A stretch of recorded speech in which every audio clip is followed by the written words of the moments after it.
Are we online now? Okay. So good afternoon, and in Europe, good morning in North America, and good night in Asian countries. So welcome to our HBPS Young Professionals Powering Future Summit 2022. And first of all, let me give this sincere thanks to this creator and the organizer of this event, Stacey Wilson. She is very excellent and smart and organizing these events in the past years. And also this year we have these wonderful and excellent speakers together. So for today is YP track, and the topic will be this professional journey of these outstanding young professionals. So today we have four speakers, and they are very diverse, two male, two female, and also from PhD students and postdoc, lecturer, and the industry engineers. And now they are working in the area and performing very good. And they are going to share their excellent careers and to share their thoughtful and spiriting ideas of how they achieve their career at this stage. So our first speaker will be this Daniela. So Daniela, you can start to present your work and to share our good, excellent thoughts. Okay, please, over to you. Thank you again. You're too kind. Well, first and foremost, thank you for inviting me, and thank you to the audience for being here. As said, my name is Daniela, and I will give you a short speech of my career. Short not only in terms of time, but also because I'm relatively young. But I hope anyways to be an inspiration, and I'm very happy to answer any questions. So let's start a little bit about me. I was born and raised in Venezuela in 1995, and that means that I'm 27-year-old. However, my family is also Italian, and due to, let's say, conflicting policies in Venezuela, my family and I moved to Italy in 2003. So that's why I also have an European background. I am right now, since actually 2017, in Denmark. And right now my role is as an industrial PhD student. But in this, let's say, speech, I will give you an overview of all my way to here, starting from where I decided to start. Right now, of course, I'm an industrial PhD in the field of power system engineering, and where I'm hoping to go. So as you know, we are part of the STEM career field, and of course, this decision was back in time for me. Was in the time of choosing a high school, which I took in Italy, and of course, we could decide between different type of high schools, and in particular, let's say I went to one with a more scientific imprint, simply because I knew that STEM is a growing field, and looking into the future, we also knew that STEM employees are in need of trained and qualified professionals right now. So that also means that we were going to have some job security and also a sense of being an integral force to our marketplace. So the sense of being also part of the resources. Personally, I always and I've had good results in science and mathematics. And luckily for me, I never saw it as a type of male field. Therefore, when I looked into where to specialize, I looked into my passion for sustainability and renewable energy, and therefore I went into engineering side, specializing in electrical engineering. And I knew that there were also going to be good chances to finding a good job. I went to Denmark, as I said, in 2017, and at the time that was very funny because I was an Erasmus student, so I was supposed to be in Denmark only for 6 months. And actually, when I came to Denmark, I had a very clear plan on what I was going to do when I would have been starting my master's in Italy. So many things changed because, of course, I went to Aalborg University here in North Denmark, and I like it so much that then I hurry up in concluding my bachelor studies in Italy to come back. And here in Denmark, I was also lucky enough to find a student job in an energy trading company called Nias Energy, now Centrica. And that also gave me a little bit of more expertise into, let's say, the life in Denmark. Then since 2019, I'm instead in Ørsted, which is a offshore wind developer, but we also spread into other categories, all spanning power systems. And I've started my industrial PhD in 2020, and I'm about to conclude now in December. I have the submission of my thesis. One of the things that I would like to say is that my studies in Denmark were, as I said, a little bit of back and forth, because I first came for a semester, then I decided to stay, and then industrial PhD, and now I look forward to a job in my company afterwards. And I decided to stay because I find that in Denmark we are very up to date, and also very practical aspects of engineering. Instead, what I could see in Italy was that it was very theoretical. So it was a choice up to myself to, let's say, decide of actually having a more applied study, which to me was very interesting for engineering. And I also could see that they were very independent in you as a learner, which gives me also a lot of hope for this PhD. And in fact, I can test now that I'm about to finish that I had very much freedom in developing the project as I wanted to. It was also a very nice environment for collaboration. So in the time of need, I could go to colleagues and ask for their help, their support, or their opinion in different matters. And one thing that I like very much is that I'm in a quite international environment. And one of the things that it was in my master's, which title was Electrical Power Systems and High Voltage Engineering, where that there were many interesting collaborations. And this is also one of the things that brought me to having an industrial PhD instead of a pure academic PhD. And I'll get to that later. In general, I want to give a little bit of insights as a expat in Danish society, because it's very common nowadays that we are from one country, but we study and stay in another country. And I just wanted to give my insight as Italo-Venezuelan, then moving to Denmark. And for me, it was a bit of a challenge understanding the system, because of course, every country has its unknowns. And it was, of course, one of the things to know, for example, that in here it's very easy to be friendly, for example, with your professor, with your supervisors, while in Italy, I would say that we always keep a layer of, kind distance. And at the time, it was a bit weird to me, but very easy to get used to. So of course it was a challenge at the beginning, but then easily overcome. Another big challenge was knowing Danish, and I can say that at least it's a good thing that we have a very international environment, because both for studying and working, I haven't had the need to learn Danish. Right now, I am fluent in Danish, but let's say it's a very recent achievement. Another thing is making friends, but let's say Nordic countries are not that famous for being open and warm. However, when you also find friends, and that happens, both Danish or international, it's of course very nice. And in Denmark, it's really important to have a network. Also in other parts of the world, but let's say power system engineering is not such a huge field, so it's really good to build a network, because let's say through that is where your let's say your next career step can come through.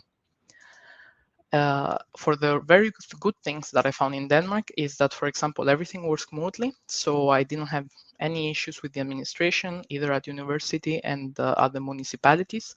And I have to say that I moved quite some times since I've been here in these 5 years. So everything is very digital. Everything can be translated, either machine translated or found already the translation. So that is definitely a positive aspect. Then everybody's quite international, so it was also easy to find somebody that has been through the experience just recently. Another thing that I found very, very positive is that it's generally very safe. And of course, I moved by myself. And as a 21-year-old, which let's say was used to something a bit different, it gives you a lot of confidence. The fact that you can, let's say, go outside and simply, come back alone with almost the certainty that nothing is going to happen. So you can breathe and relax. And then there were very good possibilities for graduates, which I know that in Italy it can be very dependent on your luck. So definitely that was one of good of the things. So on this note, one of the things that I have to say about my job hunt was that one of the aspects I could recommend is definitely networking. Then of course to have a very nice CV, an active LinkedIn profile is also one of the resources that are used more and more. A nice cover letter. You have to, let's say, present yourself and be interested to the job, which is, let's say, not given for granted for a person that reads about you the first time. And I also prepare on how to have an interview. So let's say there is some soft skills that you don't develop at university, but talking to others, you can understand. And definitely good grades were a big help, especially related to the academic part of my journey. I decided to stay in Denmark because I saw a great opportunity, and it's also in between what I wanted to say, this balance between academia and industry. Because when I started my studies already at the bachelor level, I was very certain that I wanted to have a PhD, but things went up and down.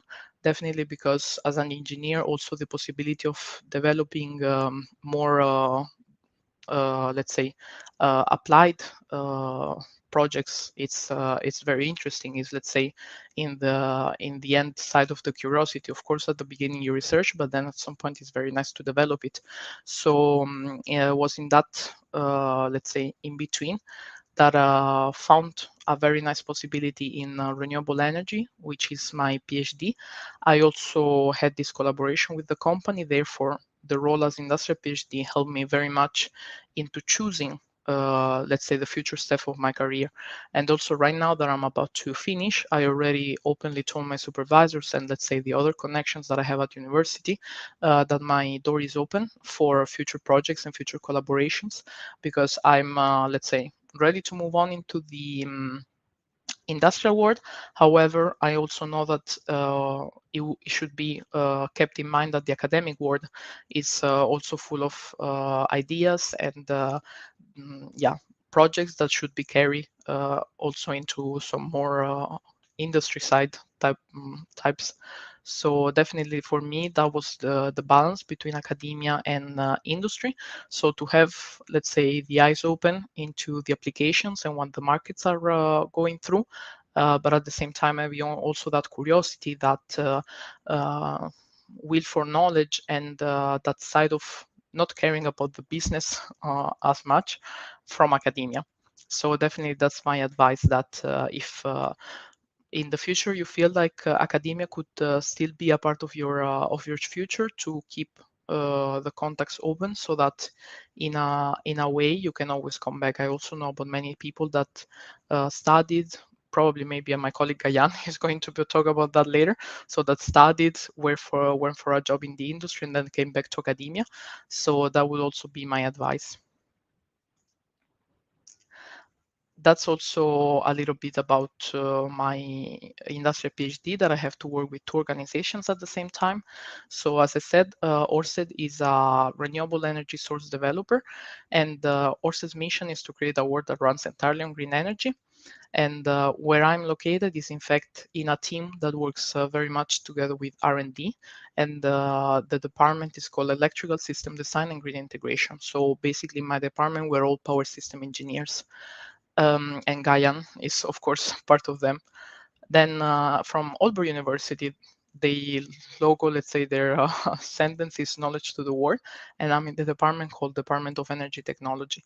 And then from my research, I'm in the two departments that are modern power transmission systems, and then efficient and reliable power electronics. And in a few words, my PhD is about black start by offshore wind farms. So this is where all comes together into my current job. Yeah, so there are different setups as a PhD, but what I've experienced is that I stay mainly in the company, but visit Aalborg every now and then for, well, the original plan was 3-4 months a year when there was no pandemic, but that it was possible only this year, basically. But I have very often catch-ups with my industrial PhD supervisors, more than with my academic supervisors. And the overall strategy of the company is very important for my project development. And this is what carried me out through this way, because I actually collaborated with different, well, not collaborated, but researched on different technologies according to what I heard that was coming along in the market. So we have a hope, for example, in a few years to see grid forming wind turbines in the market. That's why I also wanted to investigate those, which, let's say, from the academic side, wasn't a real strong requirement. Well, a few hints about my daily life right now. I'm mainly working from home, but otherwise from Orsted Gentofte office, we are going more and more. Let's say we are very free to be at home or at work according to the necessity. And I develop my task, as I said, quite independently, but I also have the support from my supervisors when I feel that I have the need. And I also have one-to-ones with my manager, which is a very common strategy in our company, and I would say in general in Denmark. And it was tough during COVID, but luckily we have this type of online resources which help also to go through. So in a nutshell, I would say that my best advice is to network, to get to know the system, to be proactive, to get good results, and to be positive, because we are the ones choosing our career direction. So if we, let's say, have this type of skills in order to decide what we want and push that way, then let's say luck may be on our way. So with that, I would just like to say thank you, and please, looking forward to hearing the other presentations and any questions and comments. Okay, thank you very much, Daniela. This is very interesting, and share your ideas and your life and your journeys of around your PhD. And I can also mention that Daniela is also active member for SIGRI Next Generation Network. So she is the chair, and also our Dr. Zhou is also the chair in SIGRI UK and GN. And so today is also a kind of a collaboration between HB and the SIGRI, these two main power sectors committees. Okay. Oh, our next speaker is the. To get started, download Okay, the Google Home sorry. app on a phone. This is my speaker. So the next speaker is Dr. Gayan. So Gayan, now the floor is yours. You can start to talk your ideas. Okay. Thank Yeah, you. we can see your screen. Okay. Yeah. Thank you, Dr. Genli, for this kind introduction and for the opportunity. And I would like to thank all the organizers for inviting me for this session to share some personal experience on both in academia and industry. I'm Gayan. As Daniela, I work for Orsted. It's one of the largest offshore wind farm developers in the world. But I based in the UK, so Orsted is kind of a very diverse and very international company. We have branches across Northern America to APEC region, and I'm currently based in the UK, but we both work for the same department. So let's talk about some of the insights from my perspective about moving from industry to academia and back to industry. So this is the outline of the presentation. I think Daniela has given a good introduction about the company, so I'm not going to talk about the company, but let's talk about the language. What do you mean by the language? When you decide to have a career shift, going through it's mandatory, or it's to go through a rigorous interview process, and then are you able to speak the language that the industry profession and the academic supervisor or professor understand? So mainly the objectives are different, the expectations are different from industry and the academia. And then I will present my personal career transition, which spanned for now almost a decade, and then with some key milestone as a base for this discussion. Next, we'll what do you really expect from a career transition, and why you need it?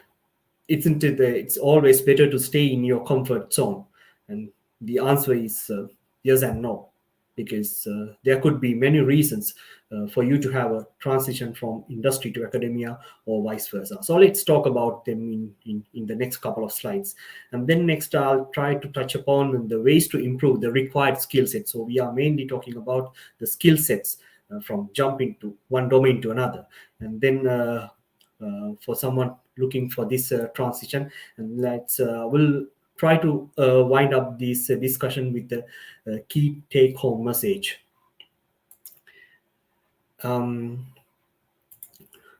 What is this the all about the language? So are you able to talk about the language that recognized by industry and academia? Generally speaking, in the industry work, it has mainly focused on the commercial value. Normally it's more or less about the profit of the business. So everything what we do as engineers is always focus on some commercial value. So if you are in academia and planning to move to the industry, it is essential that you are able to explain your research work has a value creation in the industry. It could be something related to as Pausis Remingidis, we always talk about the efficiency, improving the efficiency of the system, or the reliability, or the increase the security of supply of the system, power system mainly. And if you try to relate these things while you jump from academic position to industry, that will have more value. Because what I've experienced during my interview process with Allstate, that they always wanted to get from me how I relate my research and what is the value for the industry. So that's one of the key things, that if you are planning for a career shift, that's one thing you wanted to have in your mind. And then but in the academia, so we always talk about the filling the gap in the research and the knowledge in the area. It could be to add the knowledge in the academic area, or to fill the existing gap, as I mentioned before, and to devise and test a solution for an existing problem. So these are the key highlights in an academic research. And I would like to link these two domains to the technology readiness level, or we usually talk about the TRL ladder. And understanding this TRL ladder, or the levels where your research lies, will help you to bridge the gap between the industry and academia, where you apply for an industry, whether it's apply for an industry position or the academia. For example, in my research work, I was exploring the possibility of using the medium voltage DC technology for offshore wind farms, from the collection level to the system level. But this concept was very new concept, and then it was lie in between this TRL level 2 to 3. When I spoke with industry professionals, and this concept was not proven yet, and then industry didn't find it very interesting, because it has a very low TRL level. But with the evolve of time, these things will bridge the gap with more research work. But at the time I was conducting my research work on this topic, it was at the very beginning. And then is it like having this working on this very early concept, is it possible to get an industrial position having work on a research which has lesser commercial value at the time of conducting? Yes, it is. So I will try to discuss about my experience in the next couple of slides relating to this. And it's all about mainly proving you have the right skill set to perform a task successfully. That is how I see this transition. So as I mentioned before, I will try to touch upon my personal career transition. So I graduated, I'm originally from Sri Lanka, the tiny island from Indian Ocean. And then I did my bachelor's in one of the universities in Sri Lanka, University of Pagnani. And then I have been as a research assistant. Initially, I had some plans to do some PhD work back in a decade ago, soon after I graduated with my bachelor's. And then while I work as a teaching assistant and a research assistant at the university, I was decided to move to the industry, because I felt like I didn't have much knowledge on the time to perform research.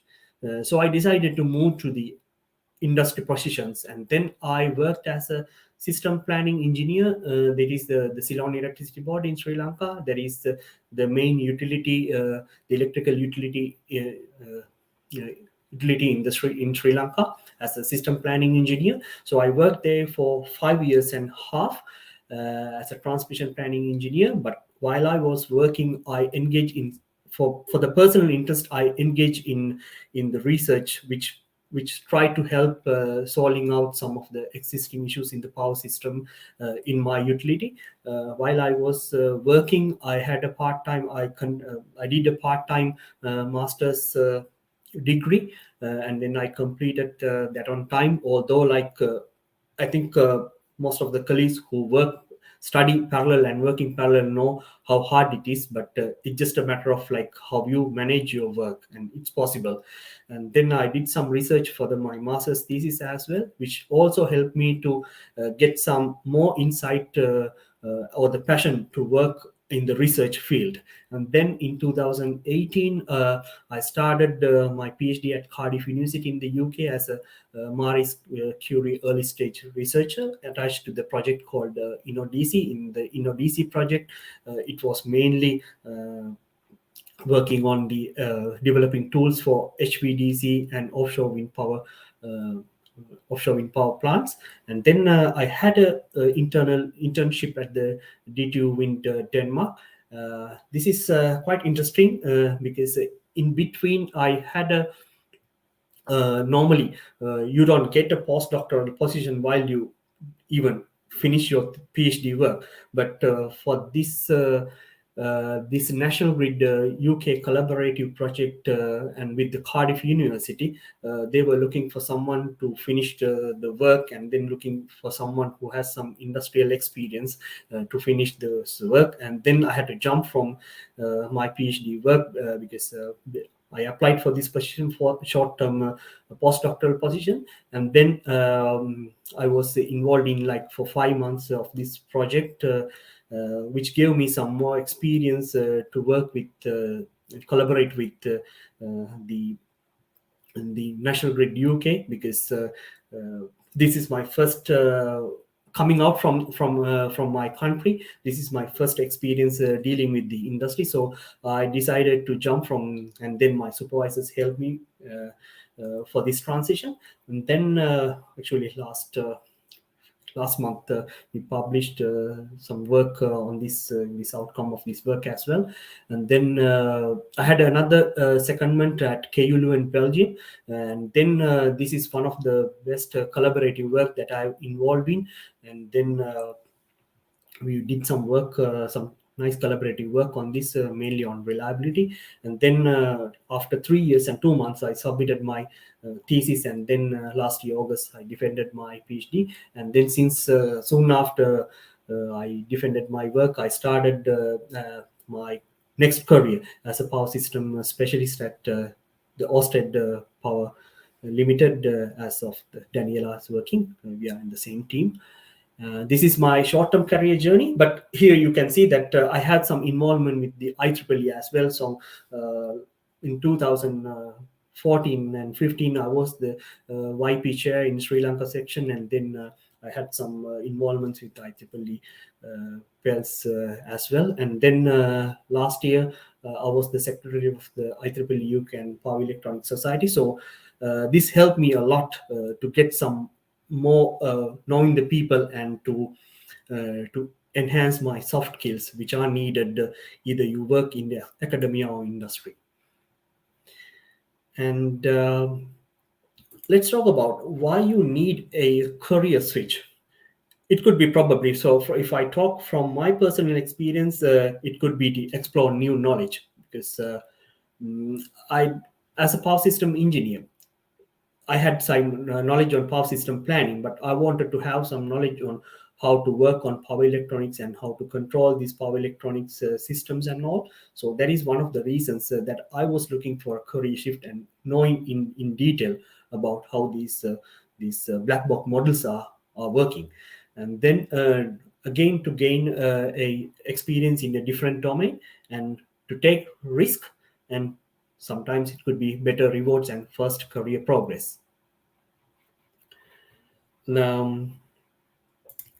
Next, let's talk about what are the expectations gained from such career shift. So moving from industry to academia, so you will get some you should have some willingness to engage in more in-depth research and learning new skills, how to conduct a research properly. So although we do, like in my previous experience, although I was in the industry and did some research work, PhD is something different. So you have to plan very well on time, and then get some new skills, something like that, and more written and oral communication skills also important, and then the enhance your logical thinking abilities. But always we talk about like what is the research gap in always people ask about what is your research gap and how you try to fill it. So it enhances your logical thinking abilities. So these are the things that I have gained through my journey so far.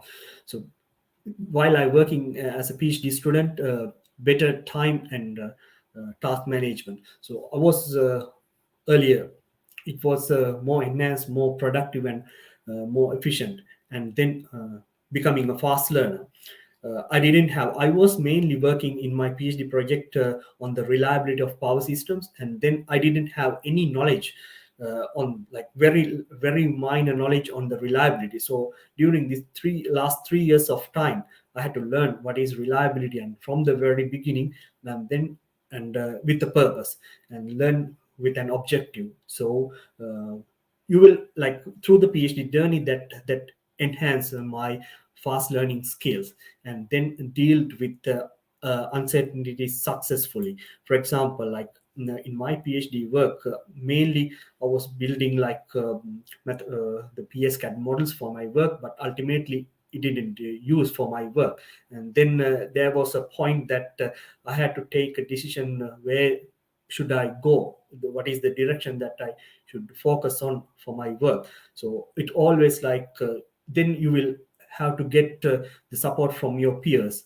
who are nice people, and your supervisors to deal with uncertainties and talk to people in the industry, especially like what are their plans and how they see your projects, and then effective collaboration.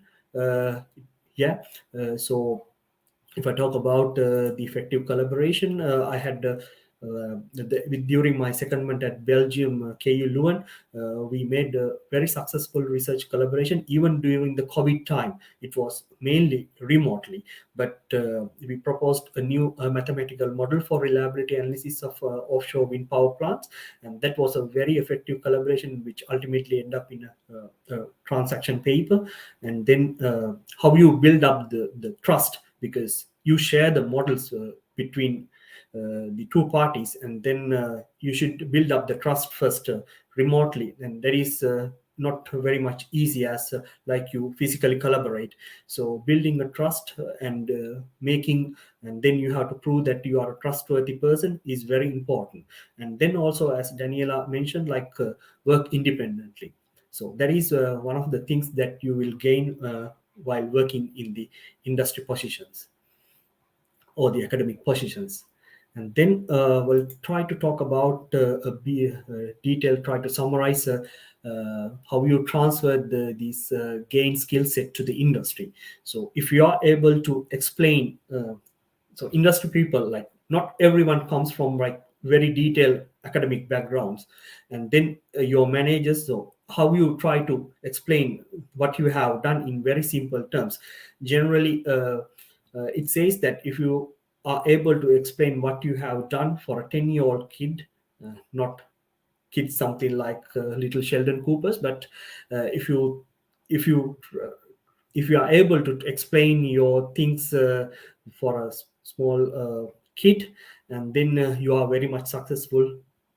It's very difficult, but try with yourself, try to explain what you are doing in a simple terms, so in a very mild language, not very with technical details, and then you are able to explain your work to anyone.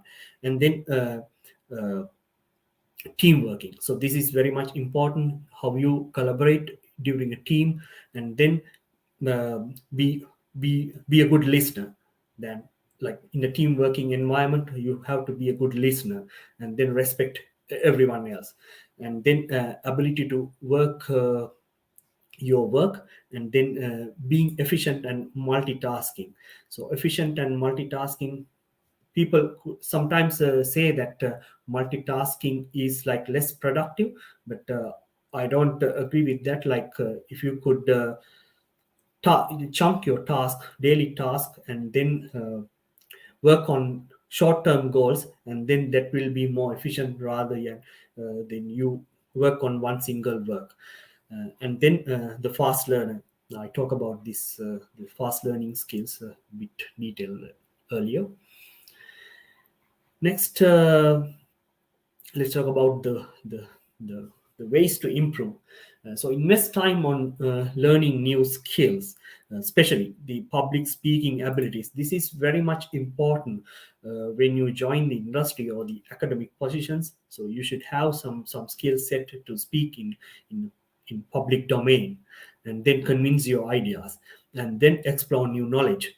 It could be finance, something out from what we are learning in as in engineering. So also new knowledge like machine learning, or the economics. So always try to gather new knowledge, and read books and podcasts. So there are very nice books about like how to improve your productivity, like the very famous book, these Atomic Habits. I've been referring that book, and then this book was really nice and helped me a lot, and some postcards, and these volunteer. So I, as a person who engaged in IEEE activities a lot during the past years, IEEE is the best way to enhance your interpersonal skills, and there's no doubt of that. And then review yourself regularly. So what if, I would say, like, what if I wanted to do this thing, and why should I do that? So review yourself regularly, and always try to make the best decision at the moment, not thinking about what will happen in the next 5-10 years of time. So because for my career transition, as far as I see, taking the right decision on that point helped me a lot, rather than thinking 5 years or 10 years beyond. So this is one of the career decisions that I've taken. Think at the moment the decision I have to take. And then finally, I think Daniela also touched upon this one, about like we are the people who should drive ourself. So be the driver, not the rider on your career journey. So you have to decide, but with ample amount of research, and taking the risk. So before you jump into the sea, you should know the depth. So take the risk, but with more carefully. And then this is what I have to share with you all, and wish you all the very best, and thank you for the opportunity provided. Okay, thank you again. Very excellent, outstanding. And again, Dr. Gayan is also one of the best students in our group. Even just found the job, get offered just 1 month and a half after submitting thesis before his Viva. So this is a improvement of his achievement. So our next speaker will be Dr. Zhou. So you can start to give us your ideas about your academic journey. Okay, thank you. Okay. Thank you very much, Gen. And my name is Zhou, and I'm a lecturer in cyber physical systems at School of Engineering at Cardiff University in the United Kingdom. And it's my great honor today to have the opportunity to present at this IEEE PES Young Professional Power, the future summit this year. And today I'm going to share a few pieces of experience or learnings from my academic journey so far. So first of all, a very brief overview about my academic journey so far. And actually it is quite simple. It can generally be divided into two parts. In the first part from 2007 and 2016, I was studying in Tianjin University, China for my bachelor, master, and also PhD. And between the year of 2015 and 2016, I visited Cardiff University as a visiting PhD student. And after that, I became a postdoctoral research associate there. And since 2020, I have become a lecturer there. And also my research areas have been expanded throughout my academic journey as well. During my study, my main area is electrical engineering, while when I have been working in Cardiff University, my areas have been expanded to the so-called cyber physical energy systems, to consider the multi-energy systems besides the electricity one, and also consider a wide range of different cyber technologies like artificial intelligence, distributed ledger technology, and so forth. And okay, this is briefly about the academic journey myself, and I think today I will mainly share two aspects of learning from my experience. And the first aspect that academic life is a marathon instead of a 100 meters dash.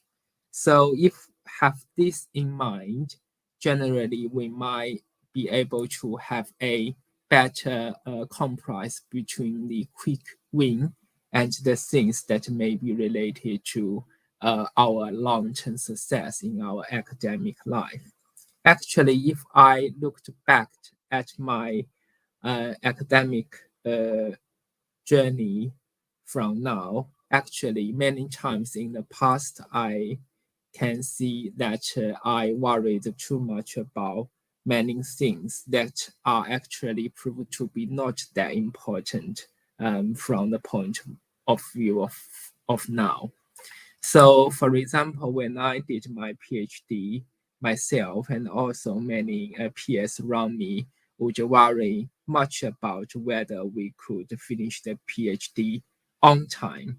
So I was on a joint master and PhD program, and the normal time limit or normal time for finishing the PhD is 5 years. And at those times, we would worry much about whether we could finish that within 5 years. It seems that if we finish it in 6 years or 7 years, that somehow will show that we are not smart enough, we are not working hard enough. So that was a big worry. And also this is somehow related to the fact that in China, many academic opportunities are somehow linked to the age. For example, for the early career research funding provided by National Science Foundation of China, we only have the opportunity to apply before 35 years old for males. And also many other academic titles and opportunities in China are related to age. And this is somehow amplify the worry about myself. But that was the worry at that time. But if we looked at that situation from now, we will find somehow that it's actually not that important really, because generally the academic life for a person is very long, and finishing a PhD is just a start of that rather than the end of that. And after having PhD, we will do research for further 30 years, even 40, 50 years. So instead of focusing on too much whether you or we could finish the PhD on time, we should somehow focus more on what we have learned and what we have achieved or developed in our PhD. And similarly, during my PhD study and also the early years of my postdoctoral research, I worried much about my publications as well. And do I have enough number of publications? Do I publish quick enough? And of course, this is also amplified by the selection criteria at that time of academics, especially in China. But if I look at back from now, actually that's not the case. I think being too hasty in publish some publications, for example, just by adding a little bit onto our existing research, somehow do not really matter that much. And also, I think there were a lot of things I care about in the past, like, for example, during my PhD, during a time I cared much about whether I could obtain the national scholarship at that time.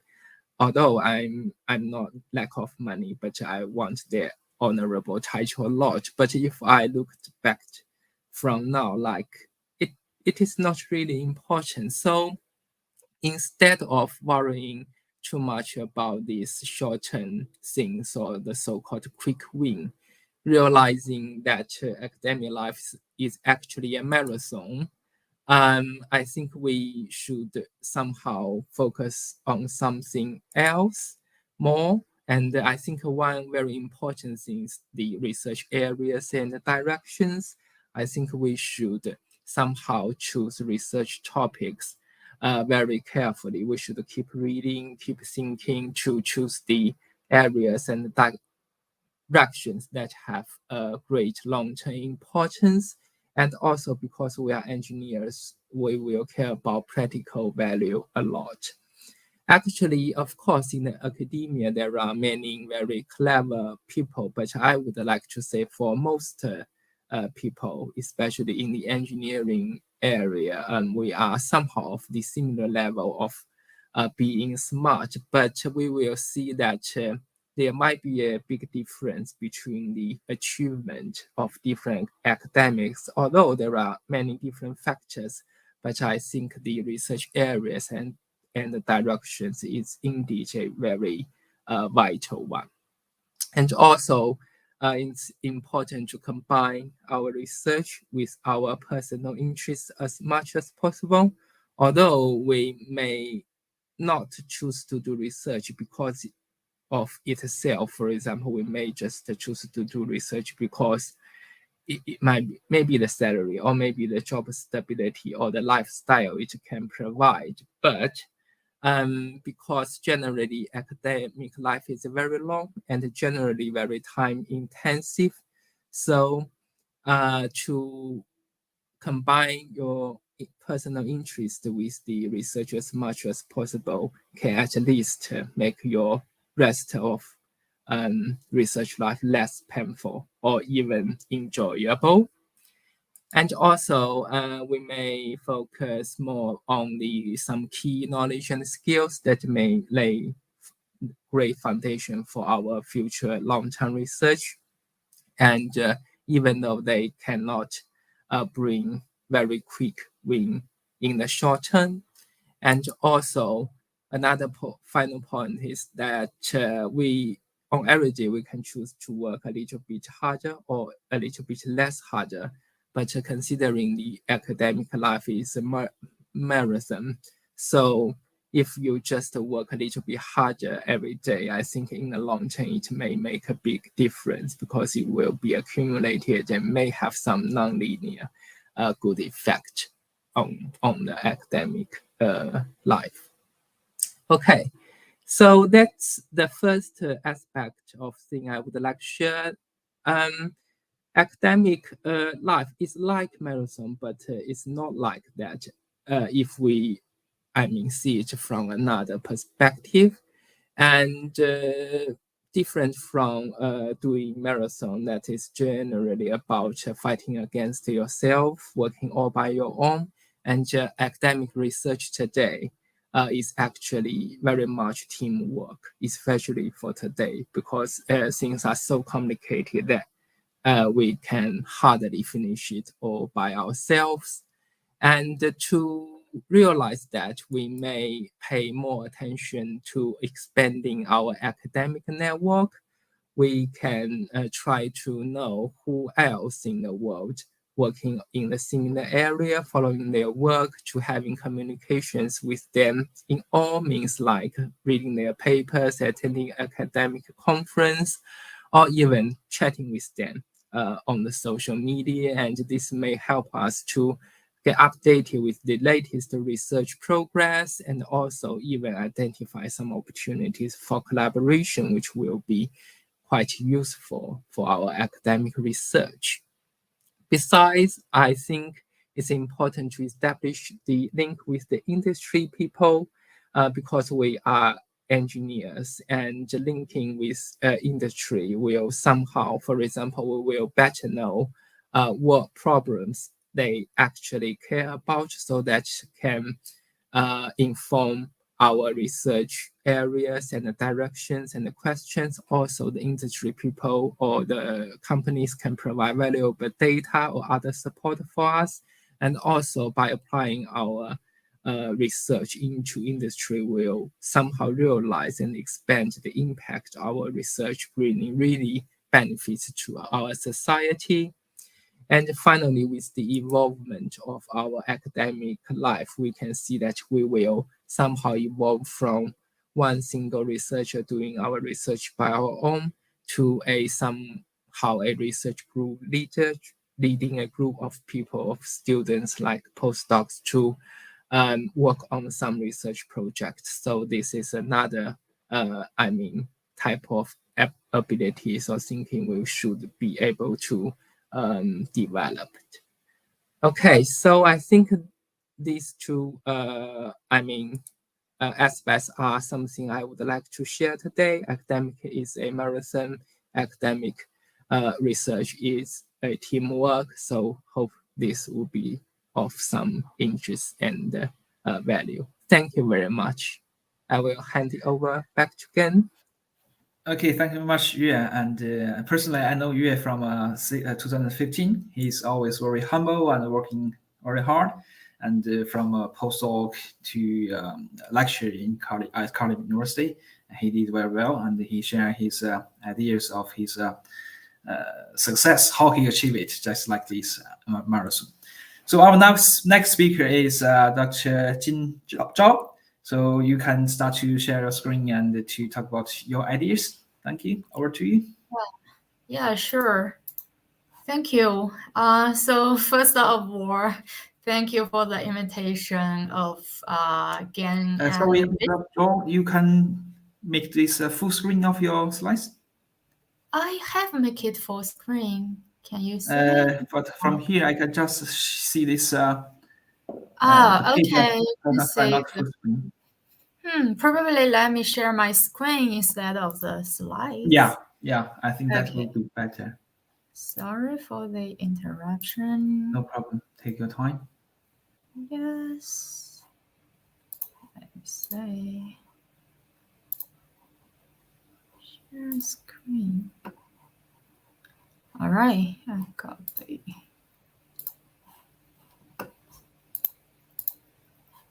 Okay, so how about this? Can you see the screen now? Okay, great. Okay, let's start. Sorry for the interruption. So first of all, thank you so much for the invitation again. This is actually my first time to take part in this kind of activity.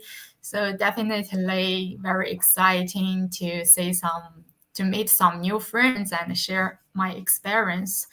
Well, honestly, I think it's hard for me to give you some so-called proverbs about the research or life, because I'm also in exploring process and try to build up my early careers. Anyway, today, let me share some of my experience instead of give you guys some proverbs. And hopefully I could bring some insights in this process. Okay, so I'm currently a Humboldt researcher in Germany and hosted by TU Dortmund. But my research life is actually from start from a small city in China. It's called city Jinan. And I could say that I'm a small town girl from China, and this is my hometown called Tai'an. And my hometown is famous for a very famous mountain in China called Mountain Tai. And I'm this kind of small town girl, and actually, in most of my life till now, I spent my life nearby my hometown, which means before I become a PhD student, and even though in the early years of my PhD student period, I just travel across my hometown and the neighborhood cities, which is Jinan, and this is where the university located. And in 2015, I made the decision to become a PhD candidate. I think this kind of decision has changed my whole life, because if I graduate as a bachelor or master, I know my future would be 90% I will join in national grid or some national companies and have a stable life and then very stable future. But then I make the decision to be PhD student, and this changed the whole thing. So in my when I was a PhD candidate, I have been visited several places, which includes the University of Hong Kong and also the Technical University of Denmark. So in 2018, I traveled to Hong Kong as a research assistant and joined some projects about the resilient power grid or something, and spent a wonderful 3 months period in there. And then after this visit, I traveled to Denmark and become a visiting PhD student in Technical University of Denmark. After 1 year's visiting period, I went back to Jinan, Shandong Province, China, and got my PhD degree in there. So after I got my PhD degree, I have a short stay back to the Technical University of Denmark to be a postdoctoral researcher. And in the same year, in winter, I traveled to United States to be a research scientist at the University of Tennessee. And this is a city where I've stayed in United States. It's called Knoxville, a kind of countryside city. And they have another famous mountain. It's called Great Smoky Mountain National Park. So that's a fun part of the life, from a famous mountain in China, I traveled to another famous mountain in North America. So it's pretty fun.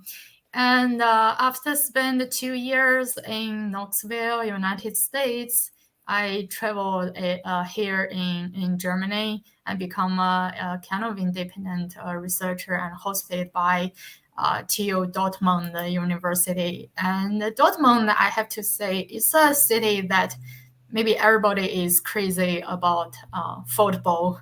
So that's pretty fun. Oh, and actually, I just come here in this September, so still a lot of things to explore. So anyway, this is, I think by now, all my travel experience across the whole world. And I also would like to share some of my research experience in these years from the PhD student to postdoc one.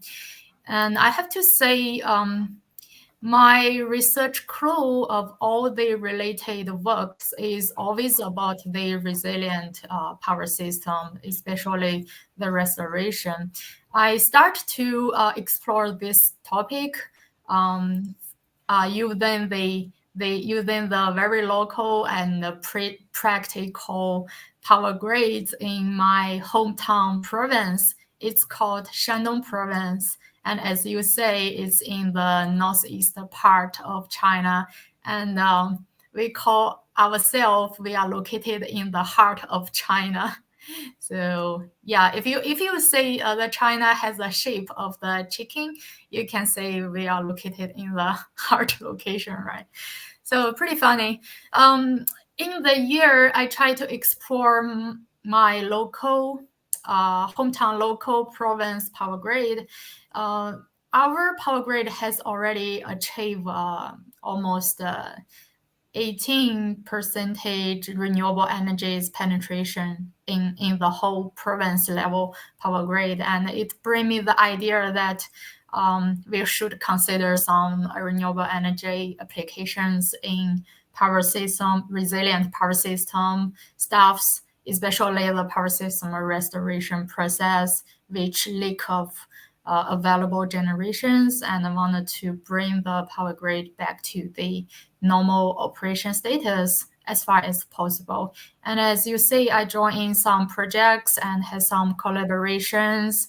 And in this part of research, we have used our practical system to give a pretty good strategy about how can we apply the kind of uncertain renewable energies in our vulnerable restoration process. And after that, I began to explore some coupled transmission and distribution systems restoration topics. And some of my project involved the collaborations from Hong Kong University and of course Technical University of Denmark. And I'm also extracted some practical system from my hometown. And as you see, this is a map of Shandong province, and we find some practical coupled transmission and distribution systems in the city called Dongying. It's a seaside city, and it has a rich concentration of distributed generations in its distribution level. So it gave me the chance to explore how could we use the more active, lower voltage side to help us to do some bug system restoration stuff. And then after I got my PhD degree and traveled to United States, I tried to do something different. Because actually in my PhD period, I normally use mathematical programming to handle things. But because of the faster develop of the AI technique, I try to apply something new in our power grid. And I still hold my main topic about the resilient power grid and power grid restoration, but try to use some advanced artificial intelligence techniques in my research topic. And I do have some collaborations with the national laboratories in the United States and also from the industry side, and try to build a more stable and flexible defensive process for some extreme weather conditions or extreme events. All right, and this is research by now, but now when I was in Germany, I tried to explore more stuff, not just the power grid, but maybe involve some communication grids things and some weather related stuffs. And because the Germany grid is actually experience the energy transfer process, and a lot of nuclear plants are out of work, and we wanted to try apply more renewable energies in this stuff. And this also gave me the opportunity to explore this kind of topics. So if you let me conclude something about the research side, I will say that maybe for a researcher, early career researcher and a PhD student, you'd better hold the main point, which is a clue for all of your research topics, and step by step try to explore more things, but still holding the main topic. For me, my main topic is, of course, the resilient power grid and power system restoration. But in this, all of these years, I try to do this topic in different levels of our power grid and try to give a coordination of different regional and levels of power grid. And also, by now, I think our power system problems is not just the problem for power system. It involves a lot of new stuffs here, including communication system, climate conditions, or human behaviors. And of course, we also wanted to involve more technical updatings in our researchers. Well, again, so for the research part, I think my conclusion and suggestion is holding your own standing point and stand in this point and try to explore more about the related stuffs. Okay, it's about the research side. And well, of course, in these years, I'm kind of actively joining some academic activities, and I try to share my so-called research experience to some early stage PhD candidates and join in some panel sessions of IEEE and workshops to see and hear how could other researchers do all of these things. And of course, there is some so-called achievements in the whole process. So anyway, honestly, as you say, I have traveled across all of this world, and there is another Pacific Ocean's flight, then I can complete the whole global circle, right? But honestly, the funniest and the most interesting part for myself, probably not only from the research part, but also from the explore about the nature, about the whole world. And I can still remember that that is a day I take a photo about the flight 2 years ago when I'm trying to travel abroad. And I still remember that there are only 5 passengers in the whole flight, which maybe including 200 or 300 seats. It's in the early pandemic era, and I just joined in the global journals, and nobody know what's gonna happen, and I don't know also, but just a ticket anyway. And then in all these years, I have seen the Northern Light in Norway, and I've seen the fantastic sunset in the Great Smoky Mountains in United States. And of course, maybe someone is familiar with this. It's called the Great Canyon in United States. And of course, when the cherry blossoms came out at Washington, D.C., I was there. And I'm happy to be one of the millions and billions victories for the status of liberty. Oh, and of course, want to do some funny posters behind the Golden Gate Bridge. And there are a lot of cute animals in my journey. Like the deer, it's in the Rocky Mountain, United States. And here is the wild sea lions in the seaside of California. And I also did some crazy things, like to be a crazy driver of a yacht or even a tank, right? So a lot of funny things. Well, again, this is a whole journey of me, and if you want me to give some proverbs about the whole journey, it's hard. But if you want me to conclude something, I want to say that, well, look, there are so many fantastic things happen in this world. You will never know if you do not start to explore. So maybe this is a truth not only about your research, but about your life, just to briefly explore all of the things in this world. And this will become your colorful life, and this will definitely enrich your life, and all the experience and the feelings that you'll get will become a wonderful part of you. And well, that's all about my sharing today, and hopefully I could bring some insights for the early career researchers and PhD candidates. Thank you.